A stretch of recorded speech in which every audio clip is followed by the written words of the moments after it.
आप जाकर रहिए ना वहां। आप तो विश्व बंधु है ना। जाने से पहले उनसे मिलकर जाना बस।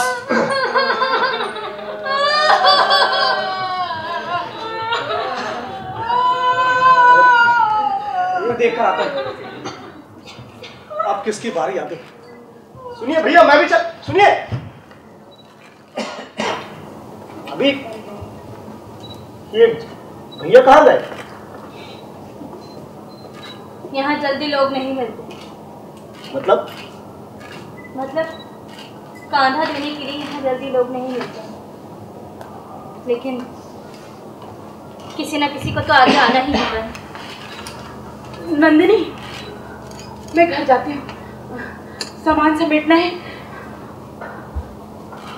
अभय, बेटा तू तो आ भी गया, पता नहीं मैं आ भी पाऊँ या नहीं। लेकिन मौसी, आप कहाँ जा रही? कहाँ जा रही हूँ पता नहीं, कहाँ जा रही हूँ, लेकिन जाने से पहले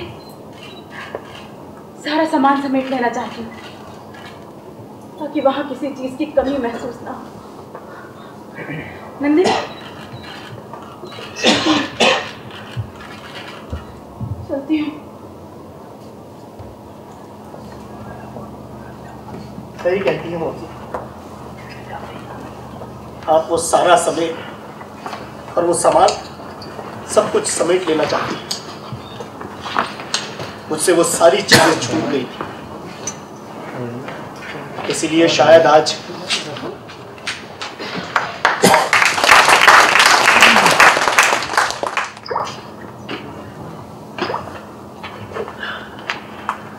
लगता था भैया रात को कुछ ठंडक हो जाएगी। हम तो ये भी भूल गए कि ठंडक का मतलब क्या होता है। आपको दुख होता है?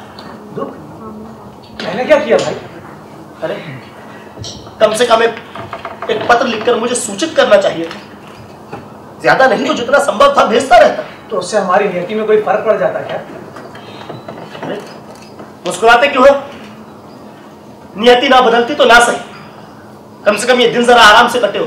अब है हमारा हर दिन सुख का है और अब किसी भी चीज को लेकर कोई शिकायत नहीं। पर ठीक, यहां से जाने के बाद तुम्हारा जो मन हो भेज देना, मैं रख लूंगा। यहाँ वहां के लोगों पर खर्च करने के लिए? हाँ, आज उस आदमी के लिए अपने पैसे खर्च करने की क्या जरूरत थी? अब है वो तुम्हारे लिए आदमी हो सकता है, पर मेरे लिए वो तुकाराम दर्जी था। अनपढ़ गवार, टेप नहीं थी, इसलिए कपड़े की पट्टी पर निशान बनाकर कपड़े नापा करता था। उसकी बनाई हुई शर्टों में एक बाह ऊपर तो एक नीचे रहा करती थी। जनेऊ के समय कपड़ा दो तो शादी के समय मिलता था।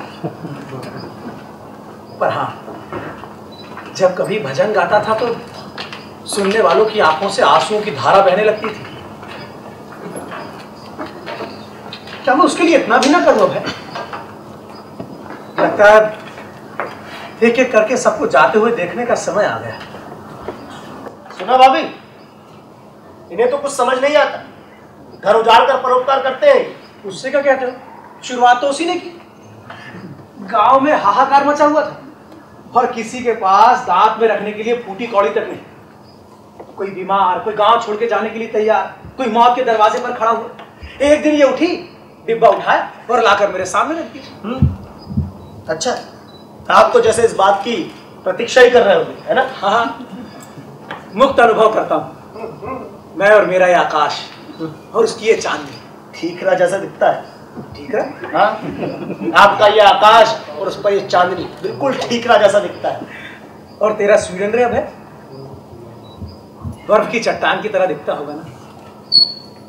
कितनी अच्छी ठंडक होगी वहां पर। अरे आपसे किसने कहा ठंडक अच्छी होती है? हमें तो ठंडक के स्वप्न आते हैं। ठंडक भी इस दवाग्नि की तरह भयानक होती है भैया। बर्फ के पठारों से, खिड़की दरवाजों से चुपके से आती है। और जानते हैं भैया, इतनी शांति से कि आपको पता भी ना चले। आपके मन में, आत्मा में, हड्डियों में प्रवेश कर जाती है। धीरे धीरे आपके मन का, आत्मा का, हड्डियों का एक एक कोना सिकुड़कर निर्जीव होने लगता है। अभय, सिंथिया कैसी है? अच्छी है। हाँ हाँ, एक बार मिलने का मन करता है उससे। हाँ, आपकी बहुत पटेगी उससे। वो भी आप ही के जैसी है, हर जगह सदा उपकार करने के लिए तैयार। केवल मैं ही आप लोगों से अलग हूं ना। अब तुम्हें अमेरिका नहीं छोड़ना चाहिए था। कितनी जान पहचान थी तुम्हारी वहां पर। इसलिए तो छोड़ा अमेरिका, प्राण बचाकर भागा वहां से। बारिश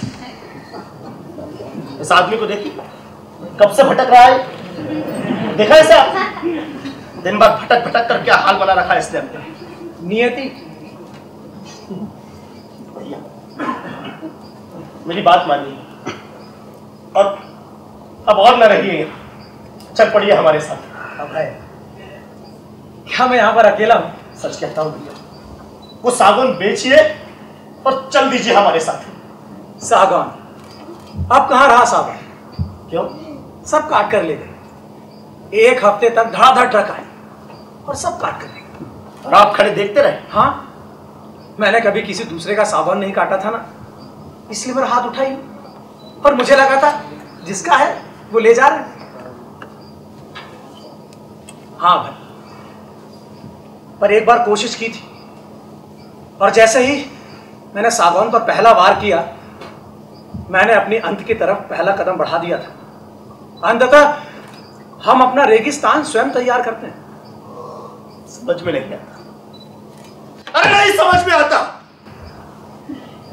कैसे छोटे छोटे बच्चे मर जाते हैं, बाढ़ आती है, भूकंप आते हैं, और ये रात में सोते हुए पूरा गांव का गांव काल के मुंह में समा जाता है। ये कैसी सजा? तुम्हें मृत्यु का मतलब दंड लगता है? जीवित रहना भी दंड ही है भैया। फिर भी आप ही बताइए, मरने की इच्छा कहां होती है? इसमें चुनाव का प्रश्न तो होना चाहिए ना। है भाई। तो फिर आप इस शहर से जाते क्यों नहीं? यही मेरा चुनाव है, यहां रहना। मेरे पैर इस गांव से बाहर जाने के लिए उठते ही नहीं हो भाई।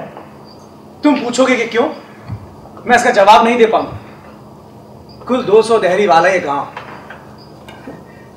पर मेरे प्राण यही बसते हैं भाई। एक बार गया भी था, पर गांव में सूखा पड़ गया तो वापस चला आया। और जो सबसे पहले गए वो घर को लीप पोत कर दरवाजे पर अल्पना बनाकर गए और अपने पड़ोसियों से कहकर गए कि ध्यान रखिएगा। एक दिन वो पड़ोसी भी बदल गए। उन्होंने दरवाजा तोड़कर सारा सामान बाहर निकाल लिया। उन्हें वहां पर गुप्त धन रखे होने की आशंका थी। फिर एक दिन वो पड़ोसी भी चले गए। पर अभय, कुछ लोग रह गए और जब तक वो लोग रहेंगे मैं भी यहीं पर रहूंगा। सबसे पहले वो दत्ता गया, मेरी उम्र का था। उसने मुझे पेड़ पर चढ़ना सिखाया था। फिर वो सोनार गया, मेरा गणित हल किया करता था, पर अपना काम पूरा ना कर पाने के कारण मास्टर जी से खूब मार खाता था। और वो भजी मौसी, याद है ना तुम्हें?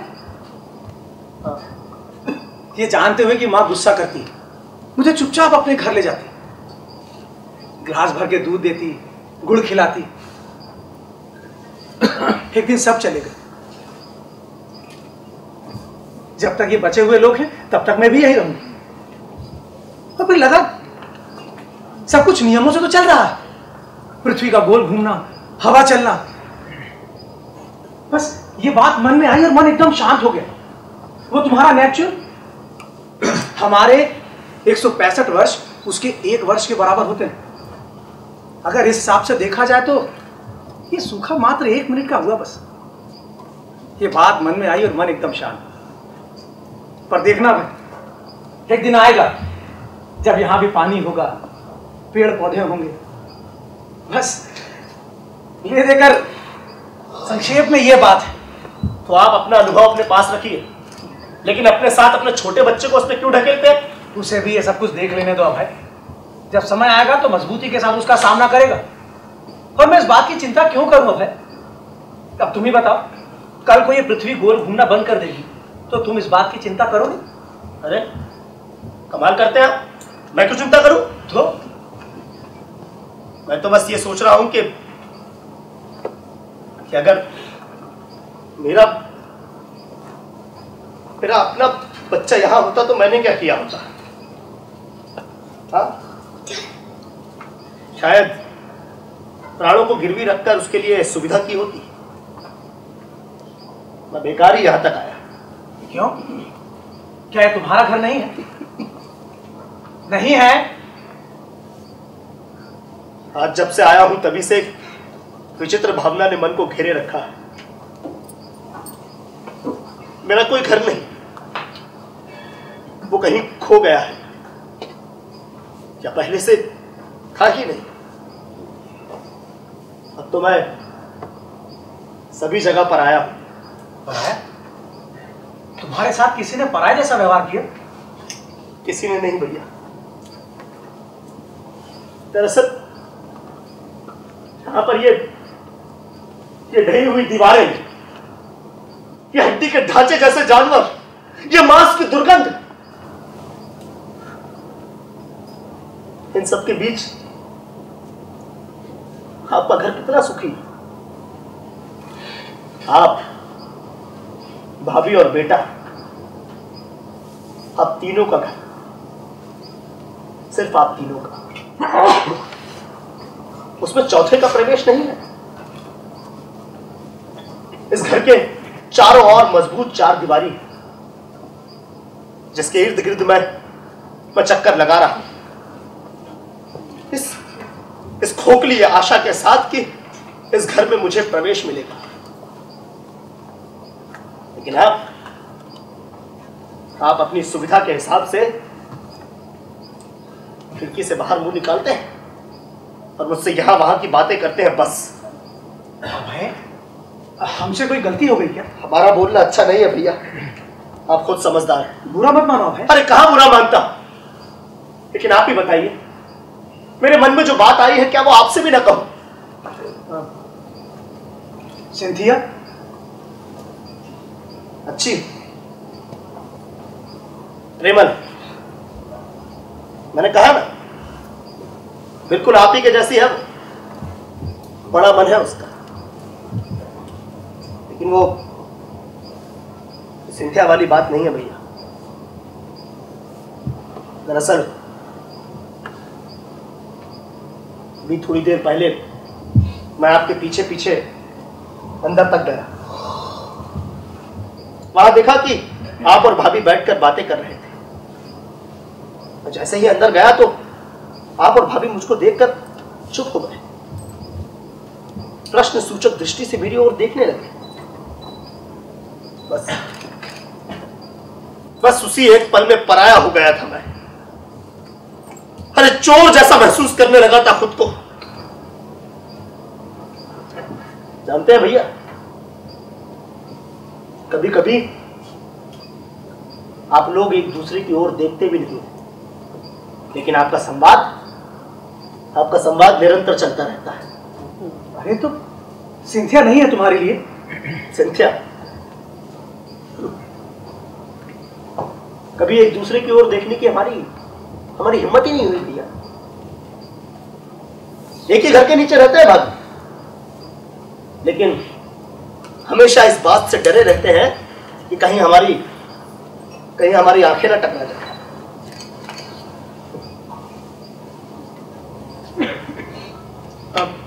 चलो छोड़, तालाब की ओर चलते हैं। नहीं भैया। अरे चलो ना। अरे क्यों जाओ उस तालाब की ओर? क्या रखा है वहां पर? बारिश क्या हुआ काका? अरे बारिश हुई क्या? बारिश? मुझे माँ की पुकार सुनाई दी। आपको भ्रम हुआ होगा, सो जाइए। हाँ, ये भी भ्रम ही होगा।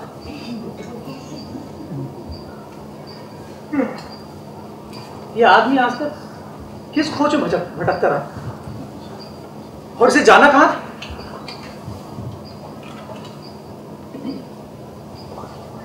अंत में घूम फिर कर उसी जगह आते हैं भैया, अर्थात अपने पास।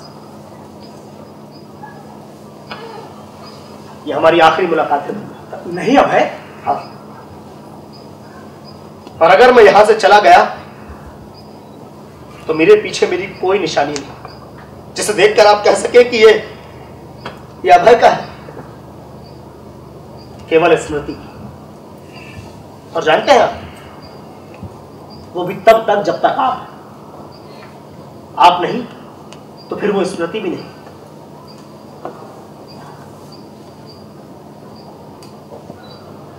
हमारे कोई बच्चा नहीं है ना भैया। पहले कभी इन सब चीजों को लेकर कोई चिंता ही नहीं हुई। मैं और सिंथिया मिलकर परिपूर्ण जीवन जी रहे थे।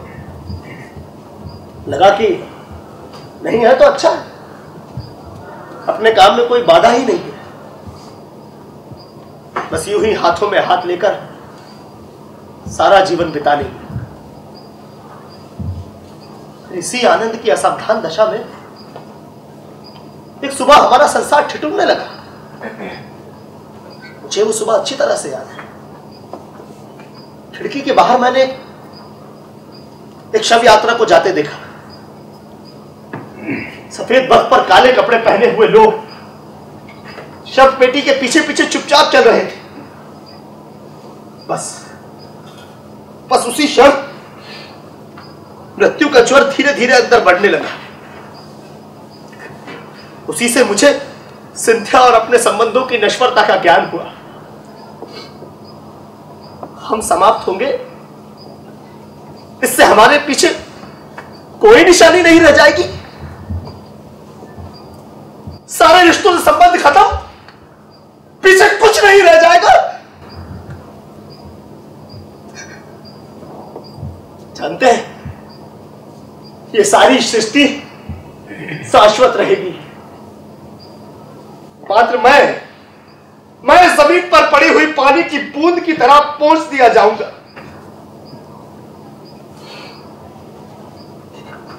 हर क्षण मेरी धमनियों में बढ़ती है मृत्यु।